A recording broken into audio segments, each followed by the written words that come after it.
Good afternoon, ladies and gentlemen, and welcome to another edition of Sirhan on X, streaming live on the X platform and among many other platforms such as Facebook, YouTube, Twitch, and Instagram. Coming to you live from Cincinnati, Ohio, in the United States. Just want to give everyone a shout out. Hope everyone's doing well today. Before I get started, I just want to wish the best for those people that's in the middle of the Hurricane Milton that's going on over there in the southeast. Second time in about less than a month that they've had something going on over there. So I pray for the best over there and hope everyone out there is safe. It's not the greatest situation in the world, obviously. Get started here. Week 6 coming up. And of course, I'm going to give my picks here in a second. Crazy thing is these games are starting. You think they're pretty easy to pick, but as they say, it's any given Sunday. So I might get some of these wrong. Just everybody knows, I'm not the greatest at this. So let's go to the northwest. Excuse me. Thursday night football. San Fran and Seattle. NFC West showdown. 49ers have started to flounder a little bit in Seattle. Actually, both teams started to flounder a little bit. 49ers lost their last two of the last three. In the two of the games, they had 10-point plus leads and blew them, which is basically the Kyle Shanahan job description. Going against a Seattle team that started out well, but it sort of floundered off a little bit. Lost to the Giants, where Geno Smith hasn't been the greatest in the last couple of weeks after he got off to a very, very good start. But I think the 49ers, who have had Seattle's number in recent weeks, find a way to ride the ship and escape with the W, albeit it's going to be a competitive game. It's going to be down to the wire, probably a game where it's going to come down probably to a defensive stand. And I think San Fran, even though their defense has been very shoddy this season, I think they're going to muck it up and find a way to get out of here with a W. I think it's going to be it's going to be a good game because when these two teams have played historically over the past decade, whether it be in Seattle or San Fran, they always give us good games. I expect another good one here. Of course, Sunday morning overseas, the NFL Europe game. It's Jacksonville and Chicago. Jacksonville got off the schneid last week. I'll be the look all that great. They just lucked out because Indiana's defense didn't look all that great and just let Trevor Lawrence do whatever he wants. Going against a Chicago team who basically looked good but not great because they beat the Carolina Panthers. So basically, as I said, beating the Carolina Panthers is like losing your virginity to a hooker for all you males out there. But I think for this one, Jacksonville, for some reason, they play better over there than they do over here. I mean, the recent games over the years shows it, and I probably would tilt the nod to Jacksonville in this one, albeit not by much. It's going to be one of those, maybe one of those 21-18 type ball games. Either way, it's going to be a muck it up. Neither team is going to do much this season, but I'd probably give the nod to Jacksonville in this particular game. Now the early games. Tampa Bay and New Orleans. New Orleans has fallen off after a sizzling start, especially Derek Carr, who's back to his old ways per usual. Going against a Tampa team who's sort of laid eggs in two of the last three games against Denver and Atlanta. Actually, more like the defense laid an egg against Atlanta. But of these two, I said Tampa was still going to win the division. I'm still going to stand by it. I think this week they're going to get themselves going a little bit against a Saints team that's sort of fallen off the last three games, especially on offense, which basically they haven't done much. I know they're in the New Orleans Superdome, but if the two quarterbacks are sort of haven't been all that great the last couple weeks, give me Baker Mayfield over Derek Carr. That's going to be the difference. A good doozy in Baltimore, Washington and Baltimore, the Commanders and the Ravens. Right now, it's just right now, not maybe. Of course, things change down the line. You could argue the two best quarterbacks in their respective conferences are playing in this game. Jaden Daniels of Washington, Lamar Jackson of Baltimore. I mean, Jaden Daniels they've both just been cooking in recent weeks.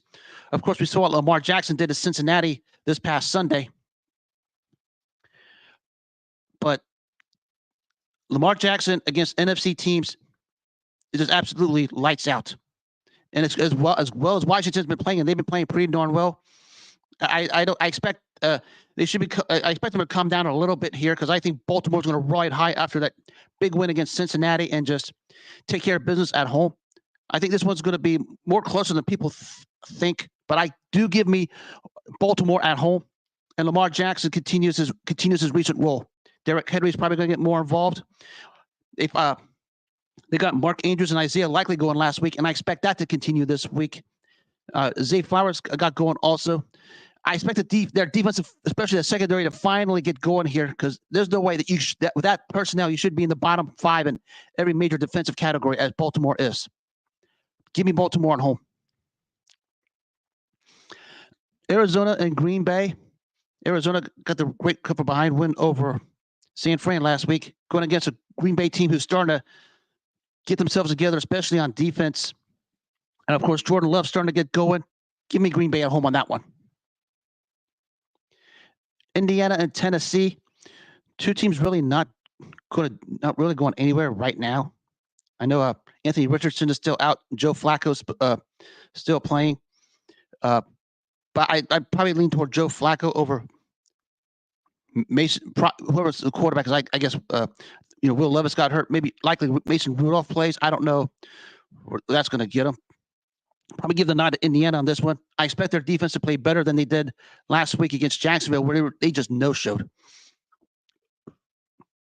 Houston at New England. Nico Collins on the IR, but I don't think that's going to matter. C.J. Stroud is going to have his way with this Patriots team, who's starting Drake May, which they should have done week 1. I don't know why they waited till week 6 to do it. It says a lot about the man Gerard Mayo is as their head coach right now. But give me Houston and this one on the road. Even without Nico Collins, they still have Tank Dell, Dalton Schultz, and Stephon Diggs. Houston defense, I think, is going to make life terrible for Drake May, especially that O-line, which was absolutely subpar at best. Cleveland at Philadelphia. Question here is who's going to fall off the face first, because both teams are right now. Of course, we know what the story with Cleveland just getting hammered all over the place. They got the one win in Jacksonville. Was not really saying much. Going against a Philly team who's lost 2 straight and lost pretty big couple straight times. But I probably lean toward Philly at home. The question is going to be who's going to be more on the hot seat after this game, Nick Sirianni or Kevin Stefanski, because both coaches are now on the hot seat. But I think there should be many more people on the hot seat in Cleveland, given that $230 investment that has failed in their face. A lot of people should be on the hot seat in that one, including Jimmy Haslam. But of course, you can't fire an NFL owner. But for that game, give me Philly at home.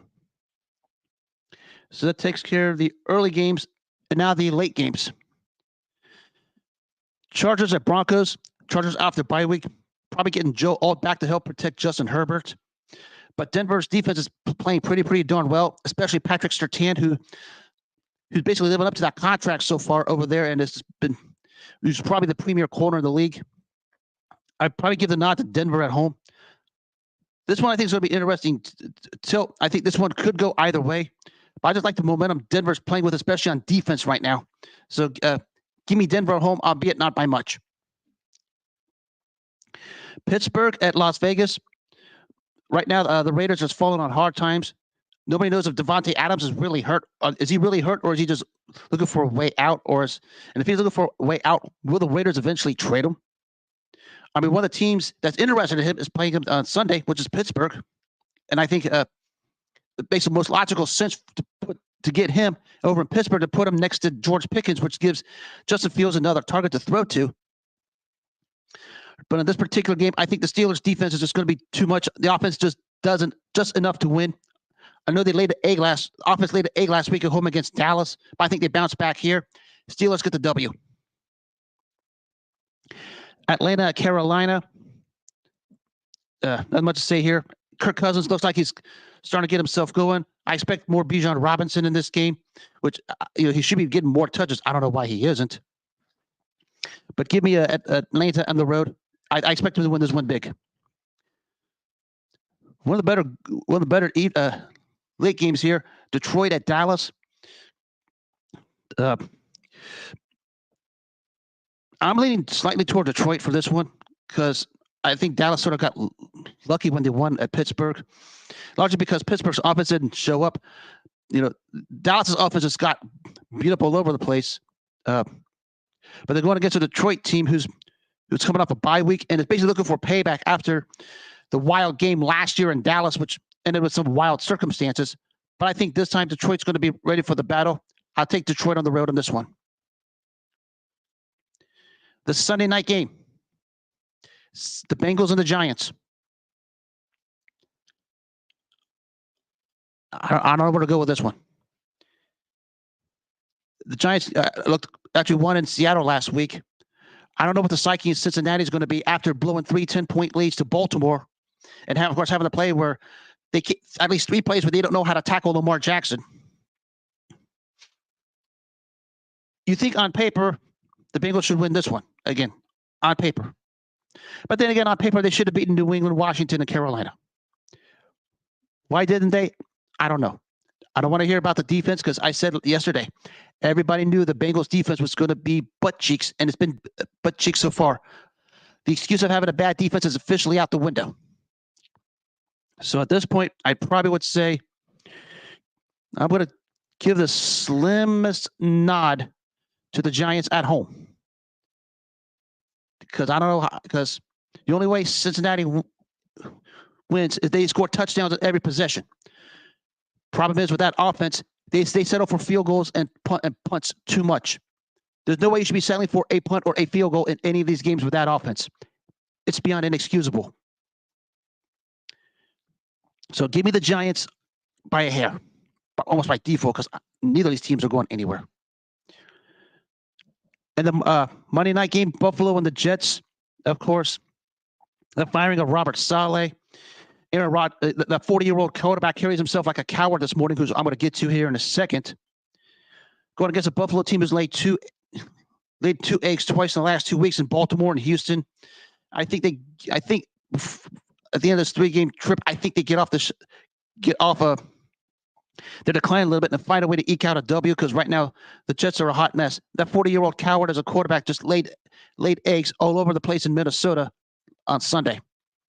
And I expect Buffalo to bounce back here to get a W. It's going to be one of those ugly games, but I think Buffalo gets it done. So it takes care of my Week 6 predictions. Going back to New York,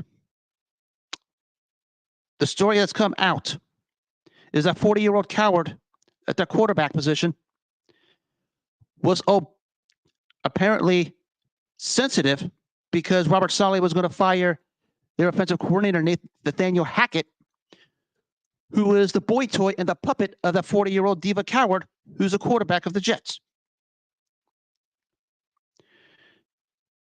His true colors come out more and more and more each day. I mean, we saw this in Green Bay, and we saw this here. He doesn't like accepting any kind of responsibility for his failures, and he did it again.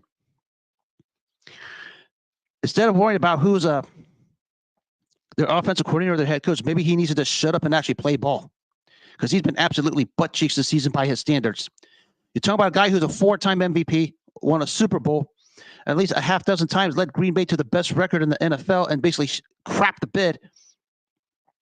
And now he even comes out and says he would have saved Robert Saleh if he wanted to. I mean, if you would have saved him, why didn't you? And now he was earlier today on Pat McAfee's show playing victim again, trying to say he had nothing to do with it. And even his owner, Woody Johnson, who's not necessarily the sharpest tool in the shed either, comes out with the same statement. I said yesterday, anybody who sees this and understands all of this and knows what Aaron Rodgers is all about.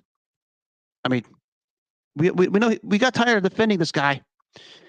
Someone made a post the other day on the X platform saying he's tarnishing his legacy at this point. Here's a question I have.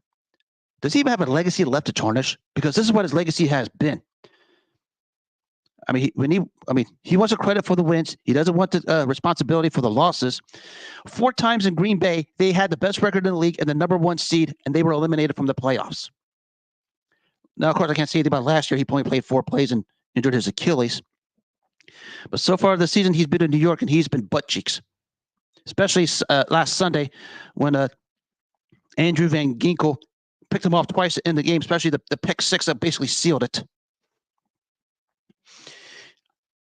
He's one of those blatant narcissist cowards who plays victim in one of the most grotesque ways for a 40-year-old human being who refuses to accept any accountability for anything he does on and off the field. He talks about all of his off-season retreats. He talks about all this stuff when he's on the Pat McAfee show. He seems like he's on there every third day of the week. I mean, what are you getting out of it? It seems like every time his name is attached to what happened in any kind of a football situation, he wants to go on the Green Bay Pat McAfee show and basically clear his name. If you're as innocent as you say you are, why the hell are you resorting to going on this show every second or third day and clearing your name up? This says a lot about who you are at the end of the day. We saw your cowardice in Green Bay going back to when you ran Brett Favre out of town. We see it. We saw when you threw teammate after teammate after teammate under the bus when your teams had the best record in the league and just absolutely failed.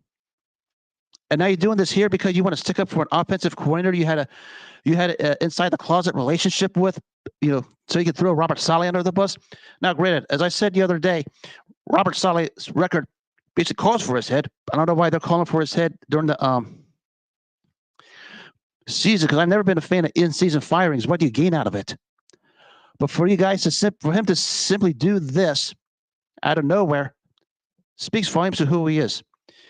He's 40 years old, and this is who he is at the end of the day. Just a narcissistic coward who plays victim every chance he gets and gets butthurt when he doesn't get things going his way. He's never grown up, even at age 40. I could go more to him later on because, this season, those Jets are against it. Now to a topic over here in Cincinnati. This ran wild over the last 2 days, 2.5 days on all these platforms, and I got a chance to dig into this. There's a rumor flying around that one of these cosplay fans in our Bengals community that's bragged about getting film access to what the Bengals do. The question I have, before I proceed, I'm going to see if I can find this post. See, this is the one here. Maybe it's this. No.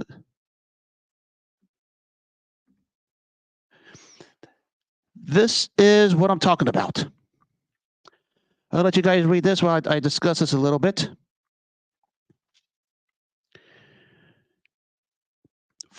The question I have with this. Well, first of all, I don't even give this guy the time of day because he's one of the real douchebags in our Cincinnati community. The second of all is who in the world would allow a fan of this caliber to sit in a film room and basically just watch the whole thing. You blunt admitted it, and now after it was come out, he's trying to backtrack like he's trying to spin a million record in reverse. When he revealed himself, he's more fake than Milli Vanilli. Somebody explain to me who lets a fan at this level in the NFL coaching realm do this. Could you imagine a coach, a stronger head of coach like Bill Belichick, Andy Reid, or Mike Tomlin doing something like this? And not only is he doing it, he actually he was actually bragging about it. First of all, I'm just going to try to understand this real quick as I pull this up as I'm talking about this. You just blunt through your entire fan base under the bus when you said fans get repeatedly exposed on the extreme takes a day or two after the film. People get to their hands on all 22, which I don't know what the hell all 22 is. I don't care for it. Second of all, after you put this out, you got trashed all over the place, and rightfully so. I'm not going to turn this into a trashing campaign because I got a lot to say to you. I'll say it to you to your face. I don't use this platform for it. But you're bragging about an NFL organization letting you have access to the film room. And then, mind you, you're one of the apologists for Zach Taylor after Zach Taylor blunt threw Joe Burrow under the bus Sunday after that loss to Baltimore. If a team is allowing this, the ownership of the coaching staff is a walking disgrace. I am not beyond sorry. Who would allow this to happen? And now for you to basically admit you did this, and now you're backpedaling. I just see if I can find an example of this here. See this one here. He comes. See, not that one. Now he comes out saying this after he already blunt admitted it.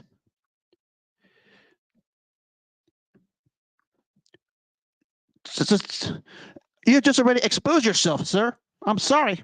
I'm not even calling you by that name anymore because I might just call you the fake Milli Vanilli at this point because that's what you are. I mean, you're more fake than Milli Vanilli, and Milli Vanilli never sang a song. How in the hell does this happen? If it happened, why are you bragging about it? Because you just now exposed yourself to extreme subjectivity and criticism, and now you're trying to backpedal. You can't. You just expose yourself. This is the problem I've had here with you guys for the longest time. Stuff like this. On this platform, 90% of you guys act like you're so involved. You're so tight with this franchise. You guys drive narratives down everybody's throats. When this comes out, you guys start to backpedal. It doesn't work that way. That's why I'm here and all you guys are over there acting the way you do. Say what you want, do what you want. I don't care. But it speaks to a bigger problem. I said along with there's a giant problem, and the fan base and fans like that are the problem. My point was proven today when I seen that. You guys are every bit the problem. All your cosplay fans like him, Zim, Bridget Jankars, Sarah Elise, including Kay Adams, including Kelsey Conway, including James Rapian.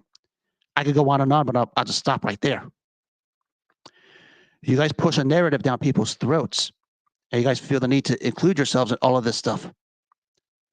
Instead of pushing yourselves on people's throats, maybe push yourself down their throats because you're so obsessed with what the team does. Maybe push yourselves down their throats and tell them how to get out of this wonderful hole you're in. Congratulations. All you guys over here, your hypocrisy just got exposed. I just sat back and watched the whole deal. It was only a matter of time it did. It was only a matter of time that it did. Congratulations. Not only we have the worst fan base,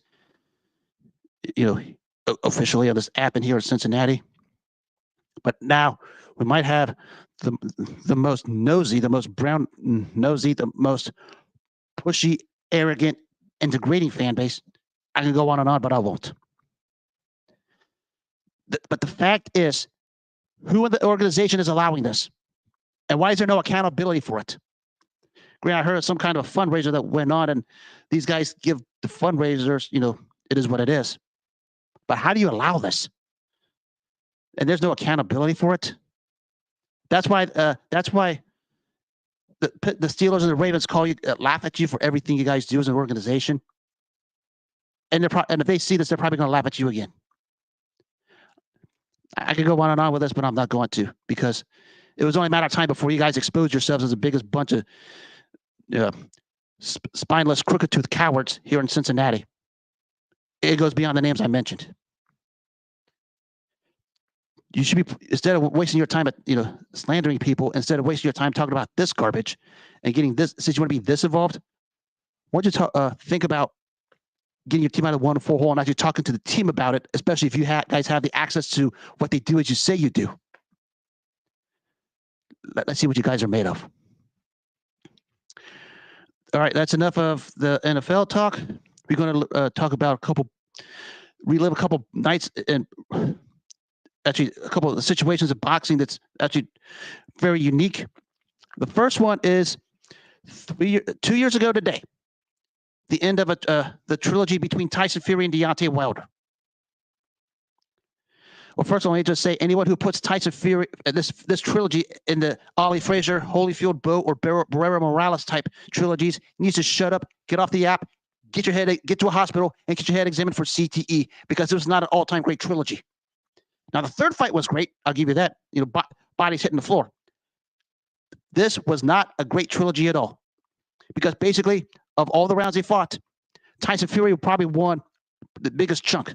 Let's see, it's 12, 9 is 21, and 11 is 32. Of the 32 rounds they fought, Deontay Wilder maybe won 4 of them. The only reason why he won 3 of those 4 rounds, he had a floor Fury to win them. This was a one-sided trilogy. Basically, I said the third fight had no business taking place. The only reason being was Deontay Wilder had a $10 million guarantee, so he had to go to court, and the court basically said it had to happen. Fury said, okay, I'll beat him a third time, and that's what he did. The third fight was the first 5 rounds, it was explosive. I'll say that. The first 5 rounds, both guys hit the floor twice apiece. But from the 6th round on, it was basically the same thing, Fury doing anything and everything he wanted to. But can you morons out here, you idiots in the boxing community, please shut up when it comes to this trilogy? Because this was not a great trilogy. Tyson Fury dog-walked Deontay Wilder basically almost every minute of every round of this trilogy, except for the times he got floored. It was basically 4 of the total rounds. First fight, basically a boxing lesson. Second fight, he basically beat Wilder at his game. Third fight, it was back and forth until Fury wore Wilder out and just put him down and out for good and just made Deontay Wilder irrelevant.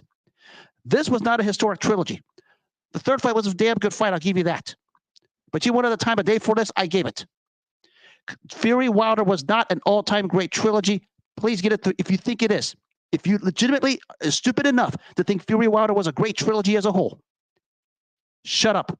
Get off this app, go to a hospital, get checked for CTE, and then come back to me. Because great trilogies are Ali Frazier, when basically the 2 guys are made for each other, evenly matched. Evander Holyfield and Riddick Bowe, same thing there. 2 great heavyweights, evenly matched, made for each other. The trilogy between Marco Antonio Barrera and Eric Morales, 2 great featherweights in the post-Julio Cesar Chavez era, fighting for Mexican supremacy. Those 2 were made for each other. Excellent action between those 2. Of course, Arturo Gatti and Mickey Ward, the 2 fighters made for each other. The 4-fight series between Israel Vasquez and Rafael Marquez, face first, and where both guys' face got broken up all over the place. Those are great trilogies. This was not a great trilogy. This was probably a great showcase for a great showcase for Tyson Fury to show he was miles ahead of Deontay Wilder. I don't think he needed a third fight to show it, but because Deontay Wilder had a $10 million guarantee he wasn't going to back out of and had to go to court for it, it's understood why he took the beating he did. Too bad the guy wasn't carried out on a stretcher, because that's what he needed to show the world how delusional he was, to think he belonged in the same ring as Fury.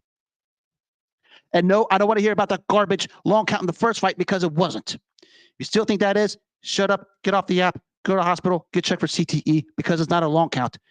Jack Dempsey is turning in his grave when you think that.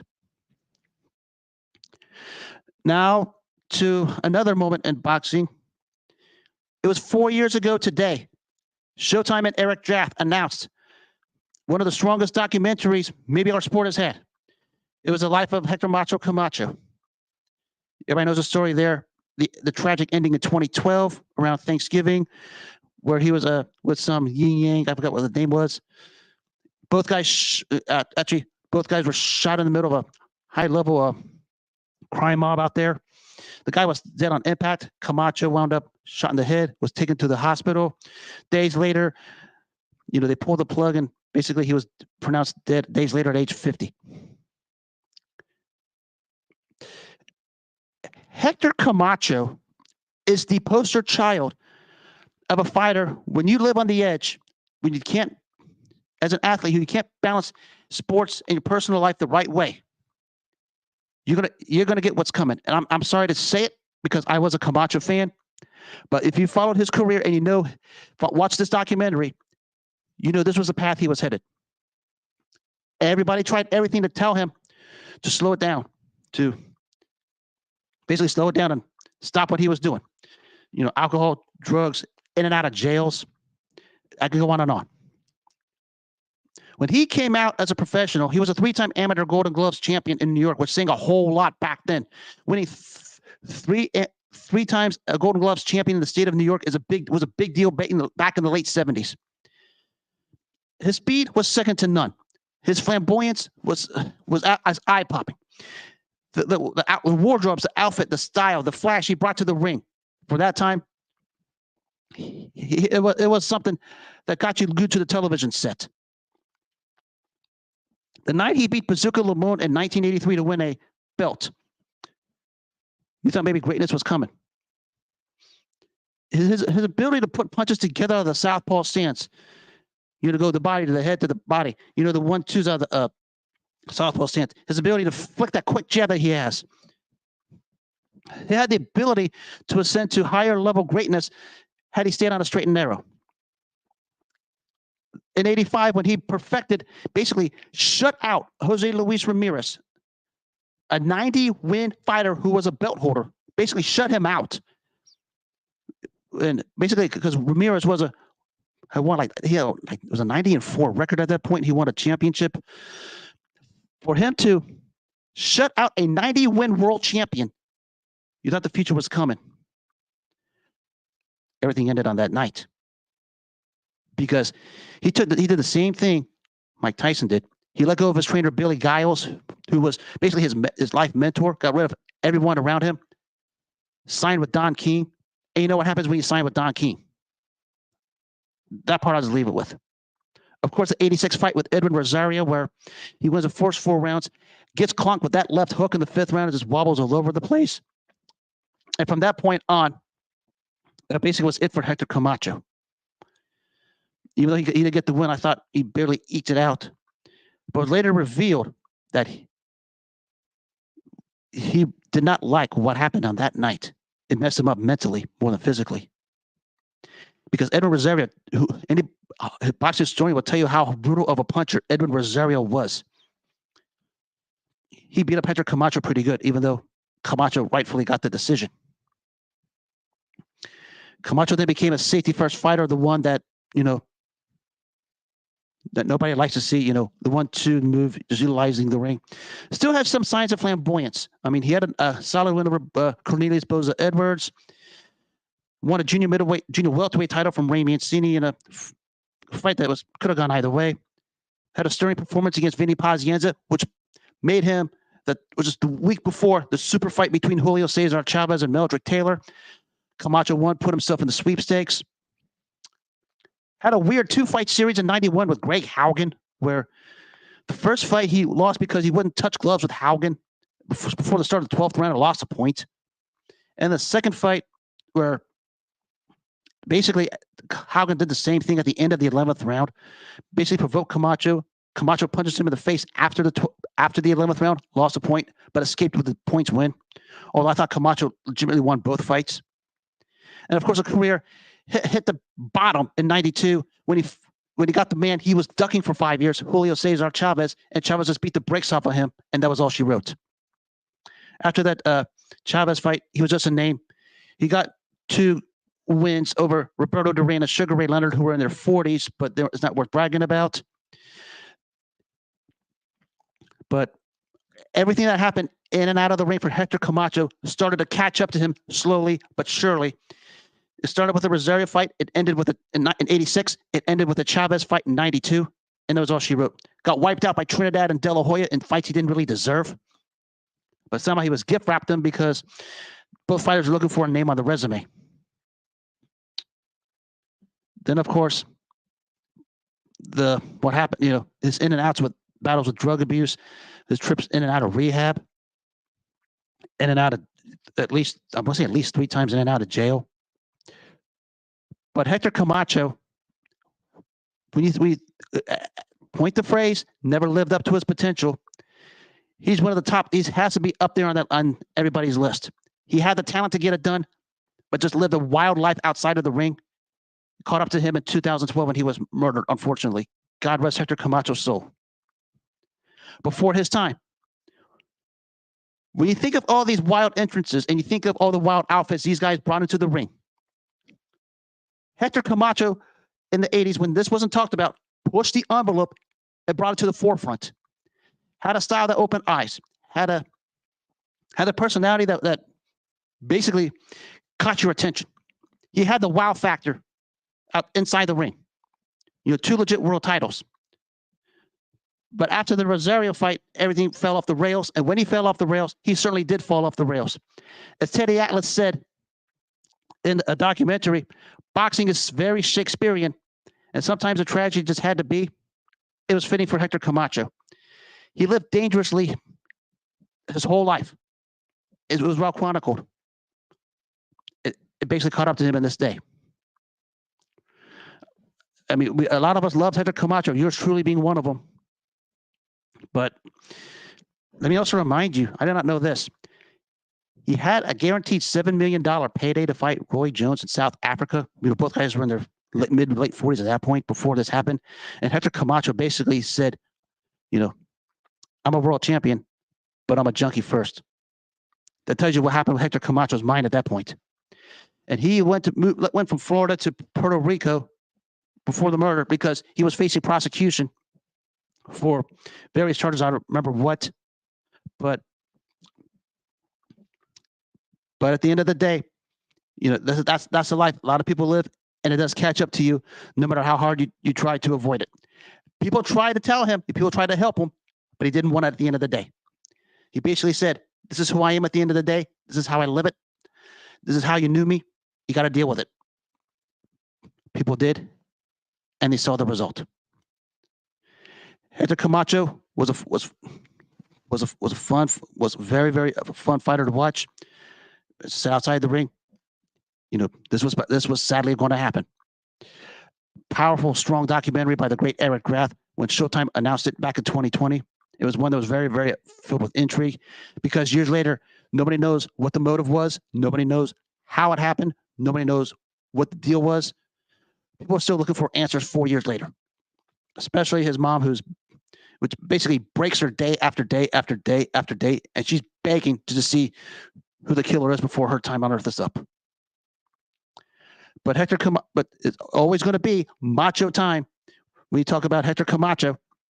Right now, he's at the gates of heaven, just dancing away with macho time with a star-studded audience like none other at the pearly gates. Hector Camacho, sorry to hear how your life ended at the end, but thank you for your time. You dazzled all of us. And that concludes this edition of Sir Hunt on X. I will be back with a double dip tomorrow, back with my boxing show on YouTube, and of course, this afterwards. Actually got 12 hours to fulfill on a night shift, so I'm going to give me a little snooze before I go to work. Until tomorrow, I hope everybody has themselves a wonderful rest of the day today. Hope everybody out there is doing well. Take care of yourselves. God bless, and have a good night.